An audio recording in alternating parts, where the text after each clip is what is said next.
खुलासा करूंगा कि आपके पैरों के तले से जमीन निकल जाएगी। 26/11 का हमला आपको याद है? 26/11 के हमले के बाद हमने पाकिस्तान को क्या क्या दे दिया था, तत्कालीन सरकार ने क्या क्या दे दिया था, आप सोच के हैरान हो जाएंगे। आज जो मैं आपके समक्ष फैक्ट्स लेके आया हूं, जो सत्य और तथ्य लेके आया हूं, ये वाकई बहुत जबरदस्त है। पाकिस्तान के रक्षा मंत्री ख्वाजा आसिफ ने भारत को गीदड़ भभकी दी है। ख्वाजा आसिफ ने कहा है कि भारत ने हमारा पानी रोक लिया, इसलिए हम उन पर हमला भी अब कर सकते हैं। समझ नहीं आता अब इसे क्या कहा जाए और इस पर क्या टिप्पणी करी जाए, क्योंकि पाकिस्तान दुनिया का वाहिद देश है जहां के आर्मी चीफ को भारत के हाथों बुरी तरह पिटने के बावजूद फील्ड मार्शल का तबका दिया गया।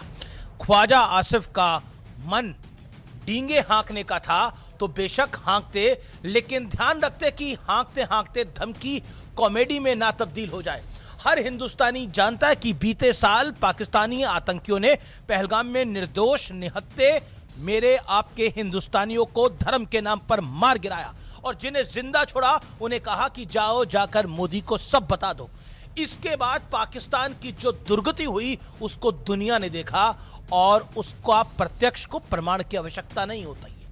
उससे साफ है कि पीएम मोदी ने सारी बातें कितनी सीरियस होकर सुनी होंगी, लेकिन आतंकियों के कॉन्फिडेंस की दाद देनी पड़ेगी। जो उन्होंने देश में मोदी सरकार के होते हुए ऐसी गलत जुर्रत कर डाली, शायद उनके कॉन्फिडेंस की वजह वो पुराने दौर रहा होगा जब हम डोजियर खेलते थे।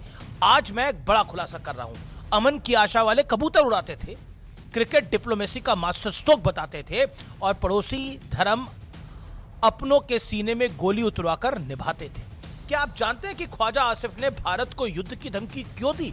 इसलिए क्योंकि भारत ने पहलगाम के बाद न सिर्फ पाकिस्तान को पीटा बल्कि इंडस वाटर ट्रीटी को भी रद्द कर दिया। लेकिन पहले क्या होता था, आइए आपको बताता हूं, जिस खुलासे की बात मैंने शुरुआत में करी थी। 26/11 के बाद जुलाई 2011 में भारत और पाकिस्तान के विदेश सचिवों की बैठक होती है। इसके बाद हमारे विदेश सचिव की तरफ से बयान जारी किया गया। उस बयान में कहा गया था कि इस बात का सवाल ही पैदा नहीं होता कि भारत पाकिस्तान के हिस्से का पानी रोकेगा। भारत सिंधु जल संधि को निभाने और पाकिस्तान को सहयोग करने के लिए पूरी तरह से प्रतिबद्ध होगा। आप चौंक जाएंगे, ऐसा कैसे? मैं भी चौंक गया था जब ये खबर को मैं पढ़ रहा था, इसको समझ रहा था। और सुनिए, 26/11 के बाद जुलाई 2009 में स्वर्गीय डॉक्टर मनमोहन सिंह और पाकिस्तान के तत्कालीन प्रधानमंत्री यूसुफ रजा गिलानी से शर्म अल शेख में मिले। इसके बाद दोनों प्रधानमंत्रियों की तरफ से जॉइंट स्टेटमेंट जारी हुई, जो होती है जिसमें आतंकवाद और टॉक्स को अलग अलग रखने की वकालत कर दी गई। इतना नहीं, दोनों प्रधानमंत्रियों ने यह भी माना कि भारत और पाकिस्तान आतंकवाद से पीड़ित है। सोचिए, पाकिस्तान पीड़ित है आतंकवाद से। 26/11 के महज 8 महीने के बाद भारत की सरकार ने यह जॉइंट स्टेटमेंट जारी किया था। अब मैं आप सवाल पूछता हूं, सरेंडर किसका था? क्या डॉक्टर मनमोहन सिंह और सोनिया गांधी और राहुल गांधी की सरकार का यह सरेंडर था पाकिस्तान के सामने? क्या सवाल खड़ा होता है, जिसकी वजह से भारत की इमेज एक कंफ्यूज ढुलमुल स्टेट की बन गई। मेरे घर में आए और निहत्थे लोगों को मार के चले गए, निर्दोष लोगों को मार के चले गए, और हम उनको पानी भी देना चाहते थे, हम उनके साथ बातचीत भी करना चाहते थे, और आज के दौर में सवाल पूछते हैं कि हम क्या कर रहे हैं। एक ऐसा ढुलमुल स्टेट जो मुंबई में इतना बड़ा हमला होने के बावजूद पाकिस्तानी प्रधानमंत्री को क्रिकेट मैच देखने के लिए बुला लेता था। एयर चीफ मार्शल कहते रह गए कि हम हमले को तैयार थे। सोचिए उनके दिल पे क्या बीती होगी। लेकिन डॉक्टर मनमोहन सिंह, जो कि तत्कालीन प्रधानमंत्री थे, उन्होंने इंकार कर दिया। ओबामा को मनमोहन सिंह ने बताया था कि उन्हें डर था कि कहीं भारत में उनके वोट बैंक पर इससे गलत इंपैक्ट और गलत संदेश न चला जाए। बाराक ओबामा ने अपनी किताब में इसका बाकायदा जिक्र किया है। भला आतंकिस्तान पर हमले से भारत कांग्रेस का कौन सा वोट बैंक नाराज हो जाता, जरा बताएं। आखिर डॉक्टर मनमोहन सिंह क्या कहना चाह रहे थे?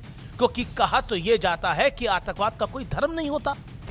कांग्रेस की सरकारों ने पाकिस्तान के मामले में हमेशा चलो एक और चांस दे देते हैं वाली डॉक्ट्राइन पर अमल किया, खासतौर पर इंदिरा गांधी के जाने के बाद।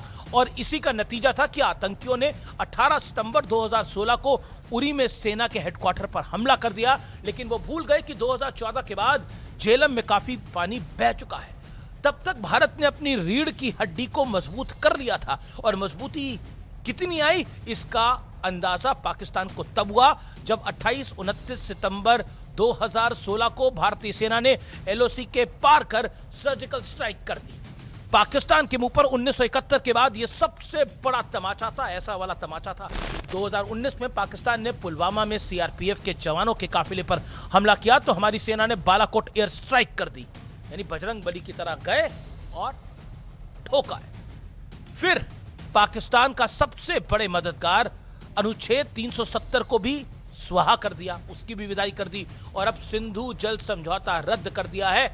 ऐसा इसलिए हुआ है क्योंकि प्रधानमंत्री नरेंद्र मोदी हमेशा कहते हैं टेरर एंड टॉक्स साथ नहीं हो सकते, टेरर एंड टॉक्स साथ में हो ही नहीं सकते हैं, टेरर और वाटर भी साथ में नहीं बह सकते हैं। और मोदी सिर्फ कहते नहीं हैं, करके दिखाते हैं, क्योंकि पाकिस्तान जैसी दुम बातों से समझने वाली नहीं है और यही तथ्य है और तथ्य ही सत्य होते हैं।